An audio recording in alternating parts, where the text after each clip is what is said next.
They took my sister. The tiny whisper escaped from the 7-year-old boy's trembling lips as he stood before the most dangerous man in Harbor City. Tears streaked down his dirt-smudged face. Small hands clenched into desperate fists as he looked up with pleading eyes. Aiden Brooks didn't hesitate. The 27-year-old Mafia boss immediately dismissed his bodyguards with a sharp gesture, crouching down to the child's level despite his immaculate suit. "When?" he demanded, voice calm but urgent as his calculating mind already began mapping possibilities. The boy pointed toward Westlake Park with a shaking finger. 10 minutes ago. Men in masks. White van, he stammered between ragged breaths. Mom's still searching. Police said it hasn't been long enough to help. A muscle twitched in Aiden's jaw as he processed the boy's fragmented description, his mind already calculating potential escape routes and holding locations. The Harbor District operated under his unspoken jurisdiction, every warehouse and shipping container accounted for in his mental inventory. The child's hands were scraped raw from falling while running to find help, tiny droplets of blood smearing his torn jeans. Such details rarely penetrated Aiden's professional detachment, yet something about this boy's desperate courage resonated with memories he'd spent years burying beneath ambition and power. Aiden's jaw tightened at the mention of law enforcement's dismissal. Children were absolutely off-limits in his code, a line no one crossed without severe consequences. Something dangerously protective ignited within him as he guided the boy toward his waiting Bentley. "What's your name?" Aiden asked, already typing rapid instructions to his security team, while his driver prepared for immediate departure. The sophisticated network that controlled the Harbor District would be mobilized within moments, eyes watching every street corner and dock entrance. Charlie hesitated briefly before climbing into the luxurious back seat. "Mom said never get in cars with strangers," he mumbled, even as exhaustion momentarily overtook his panic. The leather seat seemed to envelop his small frame as he blinked at the array of technology surrounding him. "Smart woman, your mother," Aiden replied, sliding in beside him. His voice dropped to a dangerous register that made even his veteran driver straighten to attention. "But today, you made the right call coming to me." The sleek vehicle pulled alongside the park, where a woman paced frantically near the playground, phone pressed to her ear. Her chestnut hair whipped around her face as she argued with someone, free hand gesturing emphatically while desperation etched itself across her features. Charlie tumbled from the car shouting, "Mom!" before she could process the luxury vehicle or the imposing figure emerging behind her son. Relief flashed across her face, quickly morphing into protective suspicion as she pulled Charlie close, shielding him instinctively. Aiden assessed her in one comprehensive glance. The worn but carefully maintained clothes, the protective stance, the intelligence behind her wary green eyes. "I understand your daughter has been taken," he stated without pretense. "I have resources to find her within hours, not days."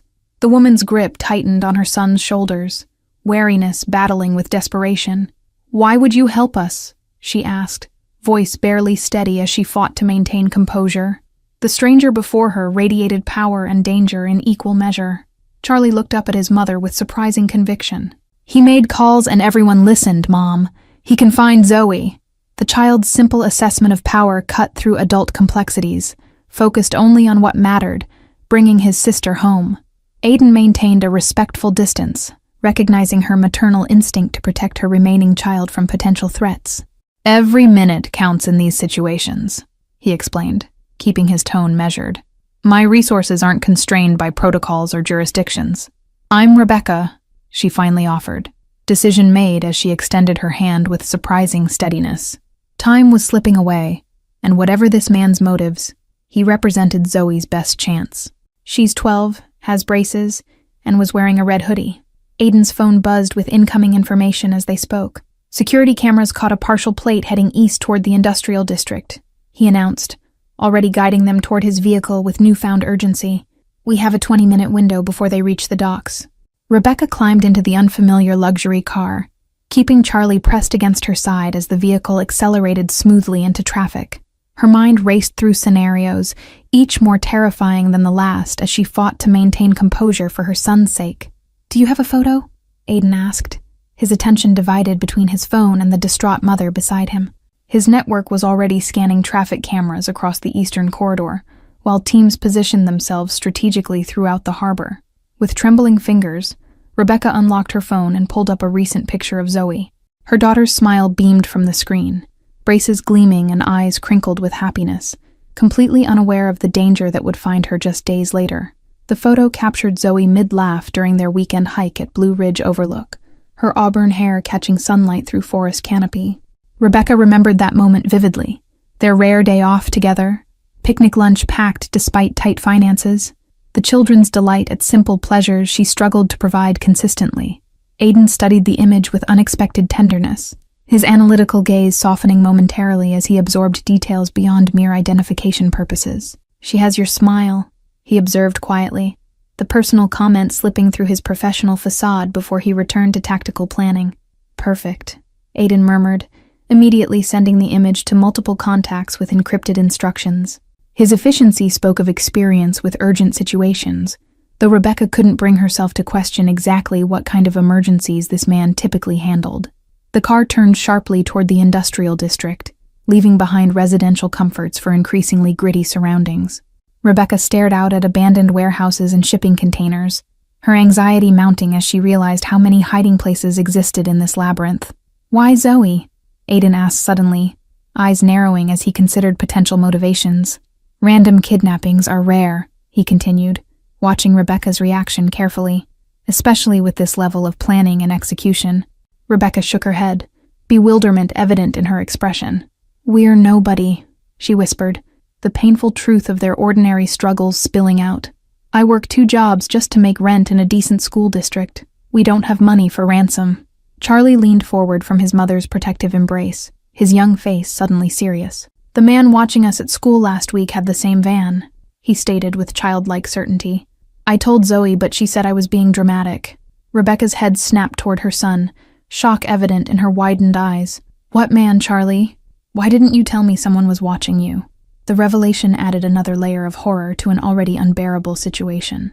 "I didn't want to worry you more," Charlie admitted, lower lip trembling as guilt washed over his small features.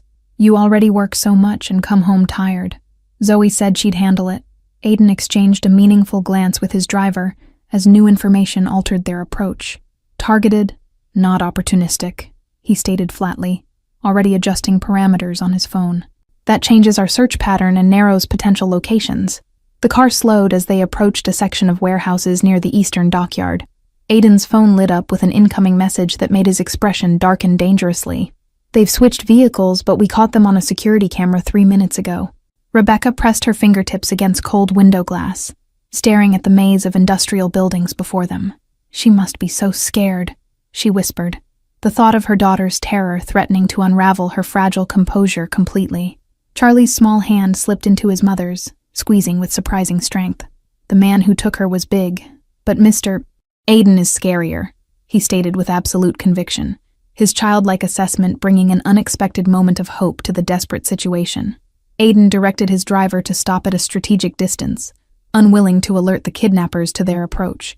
"Stay here," he instructed Rebecca firmly, his tone leaving no room for argument as he prepared to exit the vehicle. "Charlie needs you safe." The warehouse district's familiar grime and decay contrasted sharply with Rebecca's ordered world of classroom schedules and bedtime stories. She surveyed the rusted metal structures and abandoned equipment, realizing how invisible such places remained to ordinary citizens navigating their daily routines. Aiden checked his watch. Precisely 97 minutes had passed since Charlie first approached him on Oak Ridge Avenue.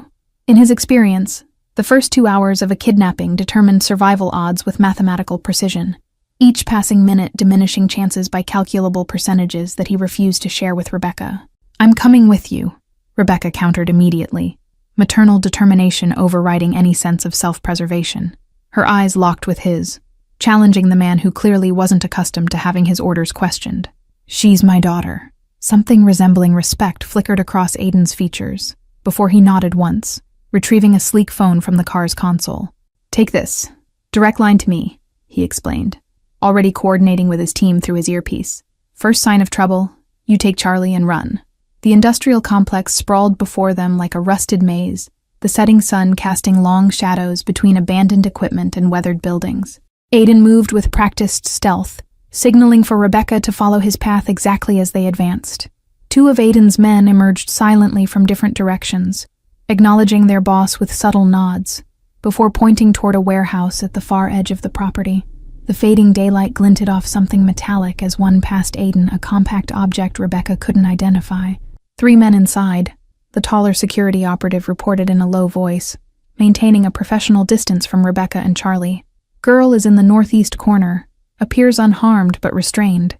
They're waiting for a boat that docks in 40 minutes. Rebecca's breath caught painfully at the confirmation that Zoe was alive, relief mingling with renewed urgency as the implications of waiting for a boat registered fully. They were planning to transport her daughter somewhere else, somewhere they might never find her. Aiden absorbed the information with cold calculation, his expression hardening as he issued precise instructions to his team. The transformation from the man who had gently addressed Charlie to this commanding presence was jarring, yet oddly reassuring under the circumstances. "I need you to wait here with Mac," Aiden told Rebecca, gesturing toward one of his most trusted men. His tone remained kind but firm as he added, "Charlie stays completely out of sight. No matter what sounds you hear, don't come inside until I call." Charlie tugged at Aiden's sleeve before he could turn away, his small face serious beyond his years. "My sister has asthma," he whispered urgently. "Her inhaler is in her backpack. She gets scared and then can't breathe good." The information altered Aiden's approach immediately, urgency replacing methodical planning as he signaled to his team with new directives. Medical complications meant time was even more critical than they'd initially calculated, especially with Zoe likely experiencing extreme stress. 4 men moved into position around the warehouse with practiced precision, communication flowing through nearly imperceptible gestures and earpiece confirmations. Rebecca watched in stunned silence, suddenly grasping the magnitude of resources this stranger had mobilized for her daughter. 2 minutes, Aiden stated, checking his watch before meeting Rebecca's eyes with unexpected gentleness. "When this is over, we'll need to talk about why someone targeted your family specifically. There are patterns here that don't make sense." Before Rebecca could respond, Aiden had vanished into the shadows between buildings, moving with lethal purpose toward the warehouse where her daughter was being held. The last crimson rays of sunlight disappeared beyond the horizon, plunging the dockyard into darkness. The abandoned warehouse stood against the night sky like a hulking beast, its broken windows reflecting moonlight in jagged patterns. Rebecca pressed Charlie closer as they waited behind a stack of shipping containers, her heart pounding so loudly she was certain everyone could hear it. Mac, Aiden's trusted security man, kept a vigilant eye on the perimeter while maintaining constant communication through his earpiece. His steady presence provided unexpected reassurance as Rebecca whispered quiet comfort to Charlie, whose small body trembled against hers. The silent efficiency of Aiden's team spoke of military precision, each man moving with purpose to predetermined positions around the warehouse. No wasted motion, no hesitation, just the fluid coordination of professionals who clearly operated outside normal constraints. A soft crackle from Mac's earpiece preceded his subtle nod toward Rebecca. "They've established visual confirmation of your daughter," he informed her quietly. "Mr. Brooks says she appears uninjured but frightened, exactly where our intel placed her." Rebecca bit her lip hard enough to draw blood, the metallic taste grounding her as waves of conflicting emotions threatened to overwhelm rational thought. Hope warred with paralyzing fear, while gratitude toward this mysterious benefactor battled with suspicion about his motives. Charlie tugged at his mother's sleeve urgently, pointing toward a dark figure moving along the warehouse roofline with cat-like grace. "Is that one of the bad guys?" he whispered, eyes wide as he tracked the shadow's progress toward a skylight. "One of ours," Mac assured him with a hint of pride in his otherwise professional demeanor. "Best infiltration specialist on the eastern seaboard, former special forces before Mr. Brooks recruited him personally." The waiting became its own form of torture as minutes stretched impossibly, marked only by Rebecca's racing heartbeat and Charlie's increasingly tight grip on her hand. No sounds emerged from the warehouse, either a testament to Aiden's team's stealth or a worrying indicator of complications. Suddenly, a brief flash of light from inside the warehouse caught Rebecca's attention, followed by complete darkness as the entire block's power grid went dead. The strategic blackout plunged the industrial zone into an inky void, broken only by distant city lights. Mac immediately positioned himself protectively before Rebecca and Charlie, his posture alert, but unsurprised by the development. "Planned disruption," he explained tersely. "Cuts their communications and gives us the advantage with thermal imaging." Charlie pressed closer to his mother, uncharacteristically quiet, as understanding dawned in his young eyes. "Mister, Aiden planned everything," he whispered, with a child's simple faith in adult capability. He's like the heroes in my video games, but real. 3 rapid clicks sounded from Mac's earpiece, causing him to straighten immediately. They've secured the primary entrance, he reported, checking his watch with military precision. Secondary team confirms the loading dock is contained. Extraction underway. A muffled thud echoed across the compound, followed by the distinct sound of breaking glass that made Rebecca flinch instinctively. Mac remained impassive, his focus entirely on the warehouse as he monitored the operation through his communications channel. The night air carried faint shouts, then silence, heavier and more significant than before. Rebecca held her breath until her lungs burned, counting seconds that stretched into a torturous eternity while clutching Charlie's small hand like a lifeline. Mac's earpiece crackled once more before his professional facade cracked with the faintest smile. "Package secured," he announced, the formal terminology failing to mask the genuine relief in his voice. "Mr. Brooks is bringing her out personally. Hostiles neutralized." The warehouse door swung open with a metallic groan that shattered the tense silence. Rebecca strained to see through the darkness, her entire being focused on the shadowy figures emerging from the building's gaping entrance. Aiden appeared first, his imposing silhouette unmistakable even in near-total darkness. In his arms, he carried a small form wrapped in what appeared to be his suit jacket, Zoe's red sneakers dangling visibly as he moved swiftly toward their position. Blood stained the cuff of Aiden's once immaculate shirt, though whether his or someone else's remained unclear in the shadows between warehouses. His expression revealed nothing as he approached, that same controlled composure that had initially intimidated Rebecca, now providing strange reassurance amid chaos. The weight of Zoe in his arms seemed to transform him momentarily from hardened crime boss to something unexpectedly gentle. Despite his dangerous reputation, he cradled the girl with practiced care, supporting her head against his shoulder as naturally as if he routinely carried sleeping children to safety. Rebecca's legs nearly buckled as she stumbled forward, releasing Charlie's hand in her desperate rush to reach her daughter. Time seemed to slow as Aiden carefully transferred Zoe into her mother's trembling arms, the girl's tear-streaked face buried immediately against Rebecca's neck. "Mild sedative," Aiden explained quietly, supporting Rebecca's elbow as she adjusted to her daughter's weight. "They were keeping her compliant for transport. Medical team is standing by, but her vitals are strong and airways clear." Zoe stirred against her mother's embrace, eyelids fluttering as she struggled against the medication's effects. "Mom?" she mumbled, confusion evident in her voice as she attempted to orient herself in the unfamiliar surroundings. Charlie darted forward with a cry of relief, wrapping his small arms around his sister's legs, as Rebecca held her tightly. The family reunion created a momentary bubble of privacy that even Aiden's watchful team respected with tactical distance. Security personnel emerged from the warehouse in practiced formation, several escorting 3 handcuffed men, whose subdued demeanors contrasted sharply with their imposing physical builds. One kidnapper sported a spectacular black eye while another limped noticeably. "Harbor police will find them secured at the main gate with evidence of trafficking operations," Aiden stated matter-of-factly, watching his team efficiently process the scene. "Anonymous tip ensuring proper charges without complications regarding our involvement." Rebecca finally tore her eyes from Zoe's face to look at the man who had orchestrated her rescue. "You could have been killed," she whispered, the full magnitude of his intervention beginning to register, as shock gave way to comprehension. Something unreadable flickered across Aiden's features, a momentary vulnerability quickly masked by practiced control. "Low probability," he responded with characteristic understatement, adjusting his cufflinks as if they hadn't just executed a paramilitary operation. Zoe's breathing suddenly hitched, a wheezing sound that instantly commanded Rebecca's complete attention. "Her inhaler," she gasped, panic rising as her daughter's airways began constricting under stress, despite the sedative's lingering effects. Before Rebecca could even complete her thought, Aiden produced a small red inhaler from his pocket. "Found in her backpack, as Charlie mentioned," he explained, passing it to Rebecca with efficiency that belied his obvious concern. The inhaler bore Zoe's name in careful permanent marker, Rebecca's own handwriting from the school year's beginning, alongside emergency contact numbers and allergy information.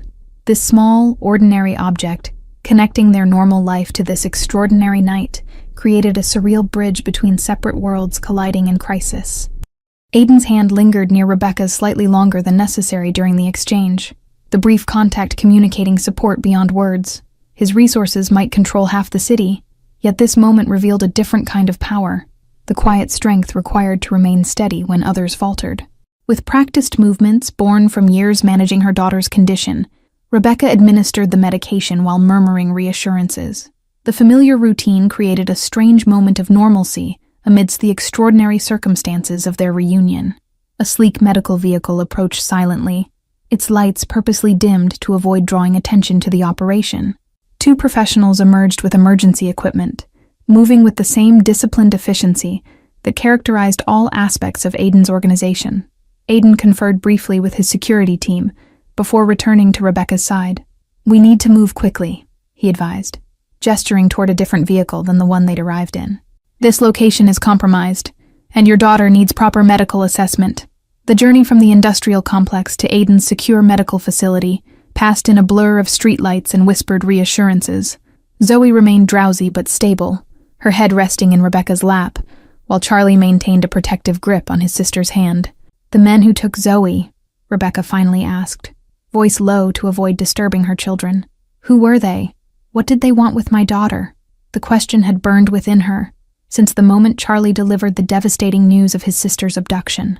Aiden's expression hardened as he studied something on his phone.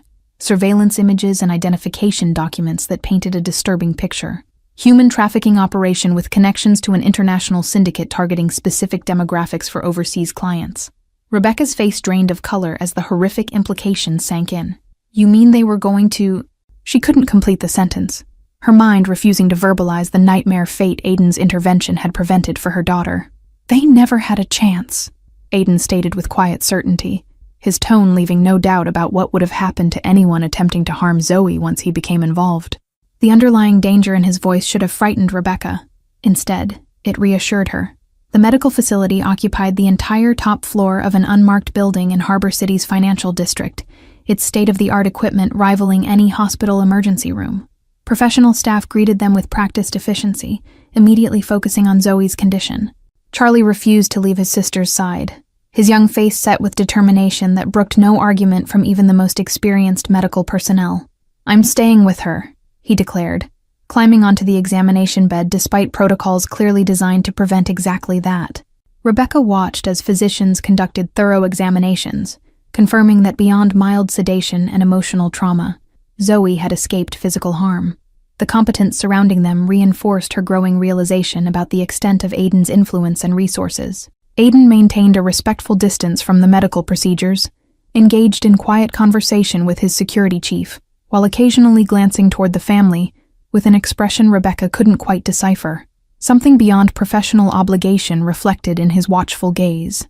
Medical staff moved with practiced efficiency, their credentials suggesting backgrounds in emergency trauma and pediatric care rather than standard clinic experience.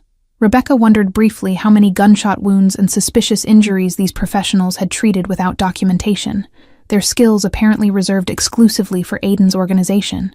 The examination room's cutting-edge equipment and pharmaceutical supplies rivaled any hospital's emergency department, yet existed completely outside regulatory oversight. This parallel medical system operating in shadows represented another layer of Aiden's influence extending beyond legitimate business ventures into essential services, maintaining his operations' independence. "They knew her routine," Aiden stated when Rebecca finally joined him by the panoramic windows overlooking the city lights.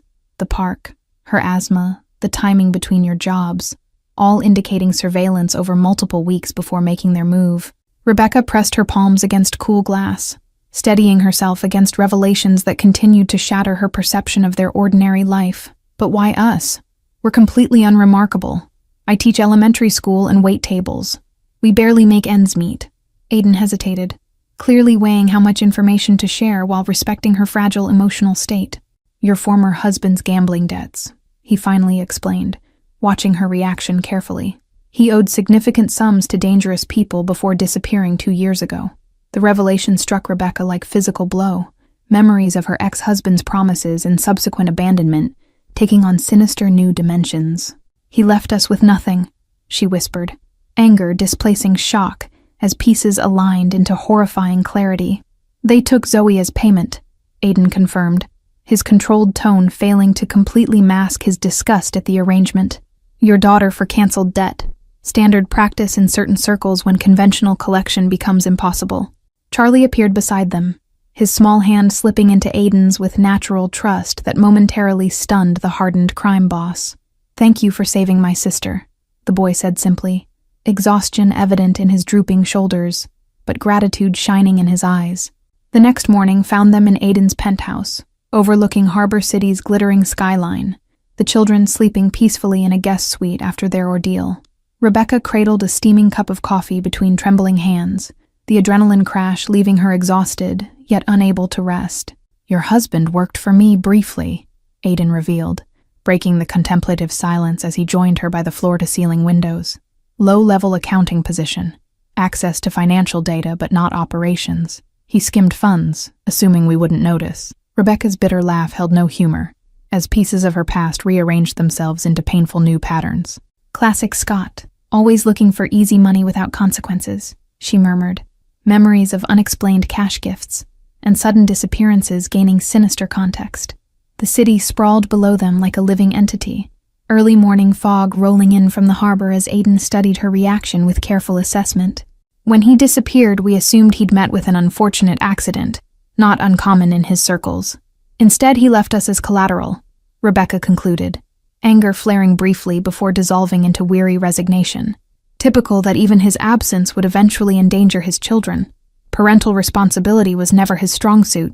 Aiden moved toward a sleek console table, retrieving a secure tablet that displayed information even Rebecca's untrained eye recognized as highly classified. "Your family remains at risk while those behind the operation believe they can still collect on Scott's debt," he explained. The gravity of their situation settled around Rebecca's shoulders like a physical weight.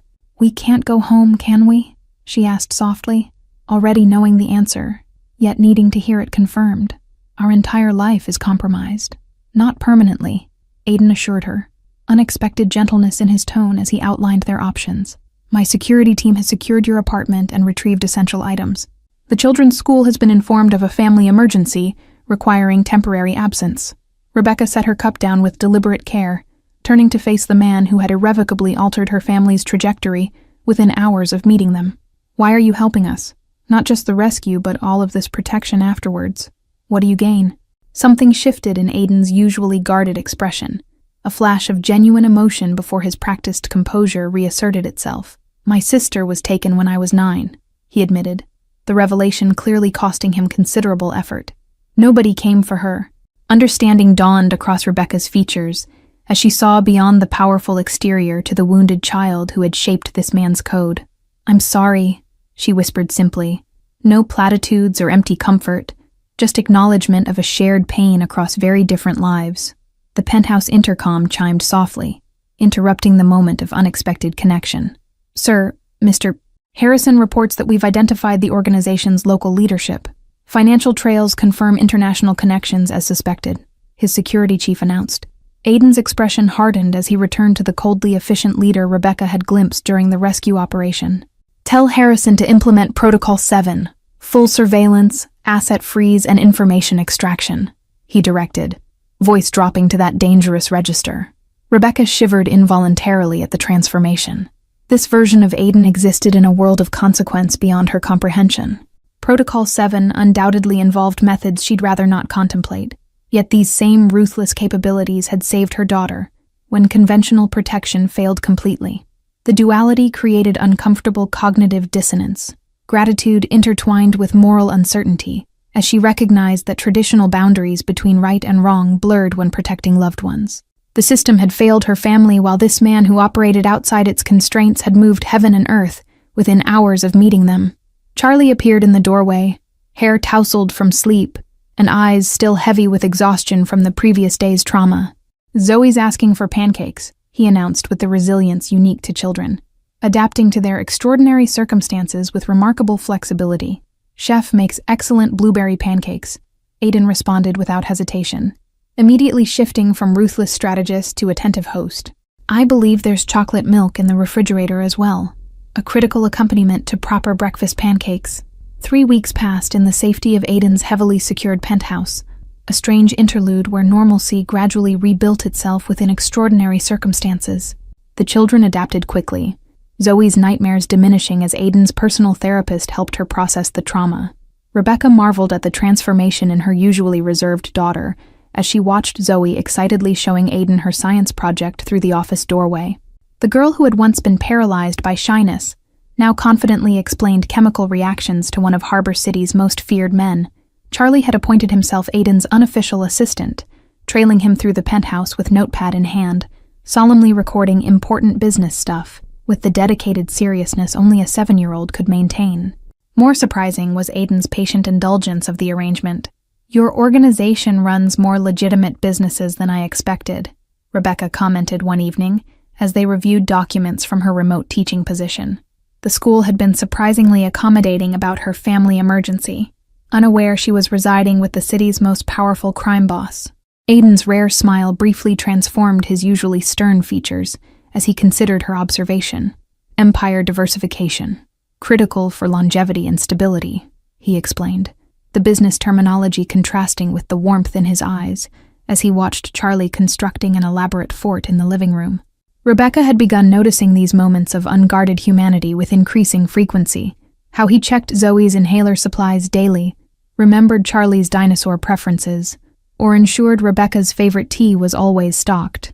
Small considerations revealing the man behind the carefully maintained facade. "We've neutralized the immediate threat to your family," Aiden announced during dinner, his casual tone belying the significance of his words. "The organization's local operation has been thoroughly dismantled, leadership removed, and your ex-husband's debt officially expunged from their records." Both children looked up from their pasta with wide eyes, clearly understanding more than Rebecca had realized. "Does that mean we're safe now?" Zoe asked quietly, her fork suspended mid-air as she awaited the answer that would determine their future. "It means you have options," Aiden replied carefully, his gaze meeting Rebecca's across the table. "Your apartment has been secured with upgraded systems, or there's a property near Westlake with excellent security features available if you prefer a fresh start." Charlie's fork clattered against his plate as he processed the implications. "But we wouldn't see you anymore," he stated with child's directness that cut through adult complexities. "You're part of our family now. You can't just disappear." Rebecca watched something complex flicker across Aiden's expression, longing tempered by resignation, as if the boy had articulated a truth he hadn't permitted himself to acknowledge. "That's not entirely how adult relationships work, buddy," he began awkwardly. "Why not?" Zoe challenged unexpectedly, her newfound confidence extending to questioning authority figures. "You like us, we like you, and Mom smiles different when you're in the room. I may be 12, but I'm not blind." Warmth flooded Rebecca's cheeks as her daughter's astute observation hung in the air between them.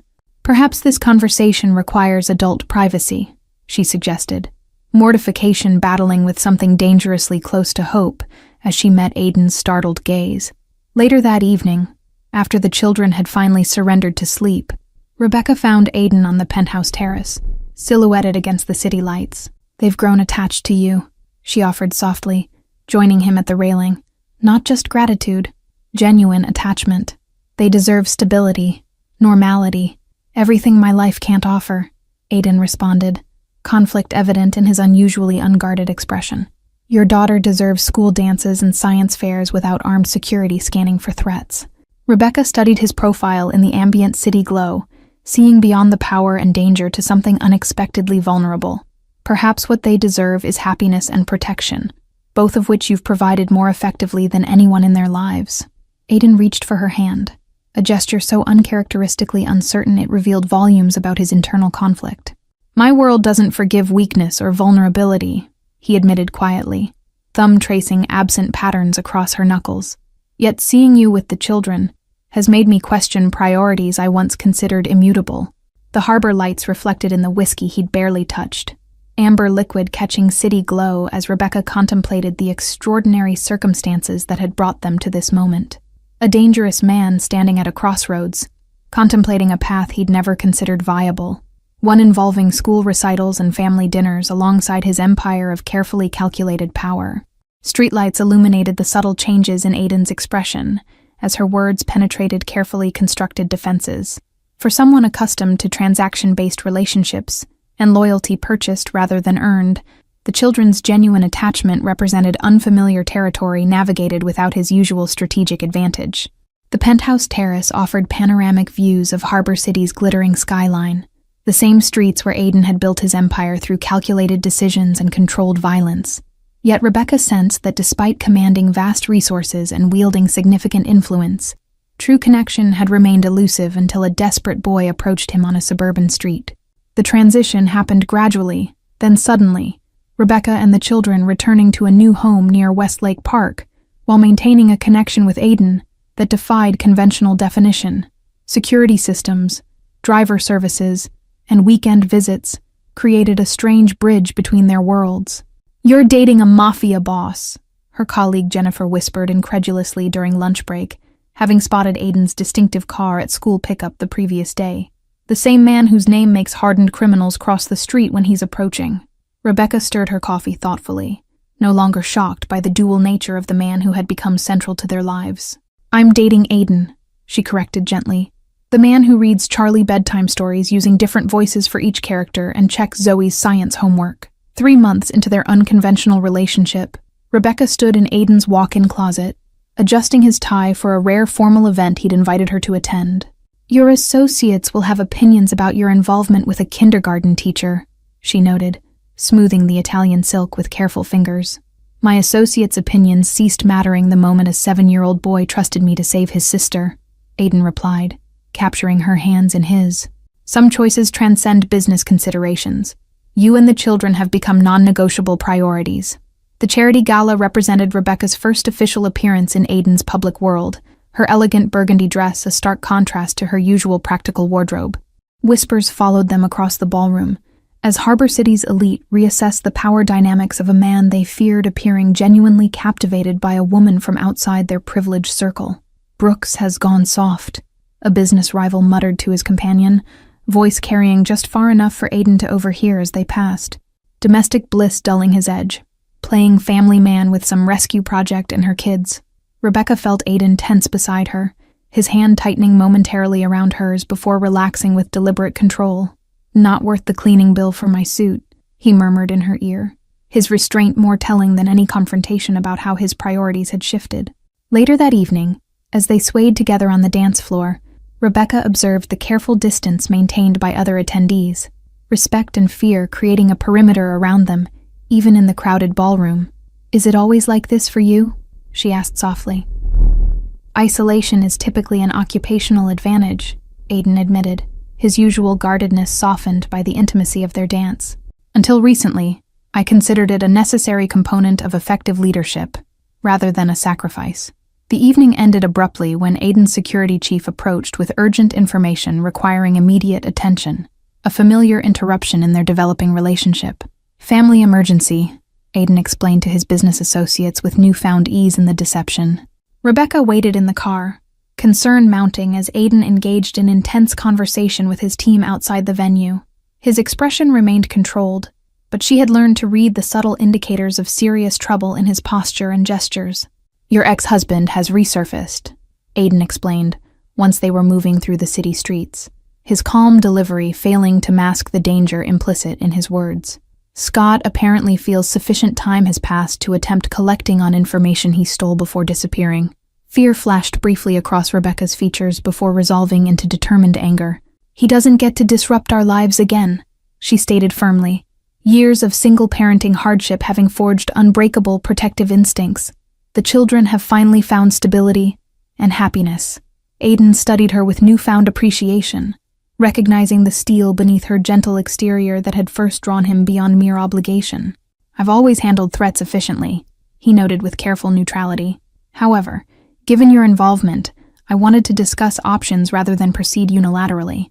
Their worlds had truly merged in that moment, Rebecca's unwavering maternal protection aligning perfectly with Aiden's strategic elimination of threats, creating something formidable that transcended their different backgrounds. "We protect our family," she stated simply, the plural pronoun acknowledging what had gradually become truth. The resolution came not through violence, but unexpected redemption, when Scott, confronted by Aiden's operatives, revealed his desperate attempt to warn Rebecca about remaining danger from international connections still targeting the children. His information, though outdated, provided valuable confirmation of Aiden's existing intelligence. "He's not the same selfish man who abandoned us," Rebecca acknowledged after reviewing the security footage Aiden provided. "Still fundamentally flawed, but attempting something resembling responsibility, however misguided the execution. 1 year after Charlie's desperate whisper had changed their lives forever, Rebecca stood in Aiden's penthouse, now legally their shared home, watching her children happily preparing for a family dinner with the man who had transitioned from savior to partner to father figure through quiet consistency and unwavering protection. The engagement ring caught afternoon sunlight, its subtle elegance reflecting Aiden's understanding of Rebecca's preference for meaningful over extravagant. He had presented it not with grand gestures, but during a quiet moment after the children were asleep, acknowledging that their unconventional beginning had evolved into something neither could have anticipated, yet neither would relinquish. Behind closed doors, Aiden had begun the complex process of transitioning his organization toward legitimate enterprises exclusively, a transformation requiring delicate negotiations and strategic maneuvering spanning years, rather than months. The legacy he now envisioned extended beyond power and control to creating something his newfound family could openly embrace without shadows or necessary secrets. Zoe arranged place settings with meticulous precision, her confidence blossoming under Aiden's subtle encouragement of her organizational talents. The dining table that once hosted tense negotiations now centered family game nights and homework sessions, its expensive surface occasionally marred by art projects Aiden never complained about.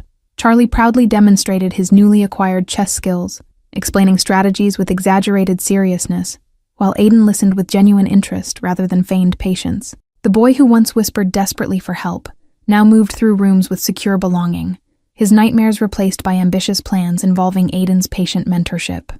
Thank you all for following this story. If you're enjoying it, write in the comments where you're watching from, and don't forget to like, subscribe, and share the video, as your support is important for me to continue here.